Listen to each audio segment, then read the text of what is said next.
Daripada Thailand ke Laos kena PAU. Laos masuk Vietnam pun kena PAU. Vietnam masuk Cambodia kena PAU. Cambodia Thailand, Thailand Malaysia, border yang elok. Macam kita masuk ke border Padang Besar itu memang border yang elok lah.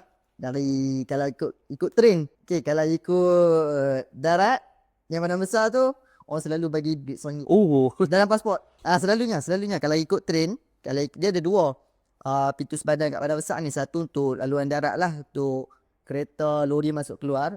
Situ selalu orang selit RM1 masuk dalam pasport, kita bagi Apa? RM1. RM1 je. RM1. Tapi kalau ikut orang tu masuk keluar tu, hari dah berapa kan? Dia sedar. Contoh macam kita tak selit duit RM1 tu, dia orang tak cop.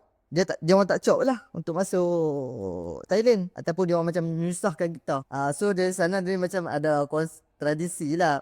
Tak tahu nak bagi tradisi ke. Kalau dekat sempadan macam Vietnam tu semua, berapa jumlah dia sama juga? Dia ikut macam kalau ikut Padang Besar Malaysia Thailand ni RM1 saja. Kalau macam Thailand Laos tu dia ambil dalam RM2. Laos Vietnam tu dia ambil dalam RM3. Dan Vietnam Cambodia tu paling banyak lah dia ambil RM18. Tak apalah, kita anggap lah tu hadiah. Nak kata nak anggap benda ni tak boleh kan. Kita anggap okey lah hadiah. Sebab kalau kita tak bagi, dia orang akan susahkan kita. Dia akan tanya macam-macam soalan, berlambatkan proses, so segalanya lah. So kita pun ada kesuntukan masa di situ sebab kita naik bas. Naik bas untuk cross border. Bas tu takkan tunggu lama. Itulah. Tu lu telit dalam pasport dia bagi kat dia. Ya, kita masuk dalam pasport kita bagi. Dia orang buka, dia orang faham. Dia orang mengingatkan, dia orang cop.